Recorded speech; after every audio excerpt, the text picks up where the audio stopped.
சிறிது காலமாக உனக்குள் இருந்த மனப்போராட்டத்திற்கு விடை கிடைக்கும் நேரம் வந்தது. எதை நோக்கி என்னை வேண்டி நின்றாயோ அதை உனக்கு நான் அள்ளித் தரப்போகிறேன். சில எண்ணங்கள் நிறைவேறவில்லை என்பதால் வாழ்க்கை முடிந்து விடாது என் தங்கமே.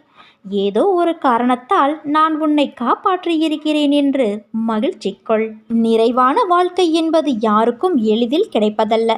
பல மோசமான துன்பம் நிறைந்த சூழ்நிலைகளை கடந்தால்தான் நிறைவான வாழ்க்கை என்ற கனி கையில் கிடைக்கும். விரைவில் அந்த கனி உன் வாழ்வை நிறைவுள்ளதாய் மாற்றும். மனதில் நிம்மதியோடும் முகத்தில் நிறைவான புன்னகையோடும் என்னை காண வருவாய். இது சத்தியம். நீ பெறுகின்ற கஷ்டங்கள், நஷ்டங்கள், துக்கங்கள், துயரங்கள், அவமானங்கள் அனைத்துமே நீ இறுதியில் என்னிடம் சேர்வதற்கு உண்டான பயிற்சி மட்டுமே. நான் உன்னோடு இருக்கும்போது உனது கவலைகளை எனது பாதத்தில் சமர்ப்பித்த பின்னர் உனக்கு கவலை எதற்கு?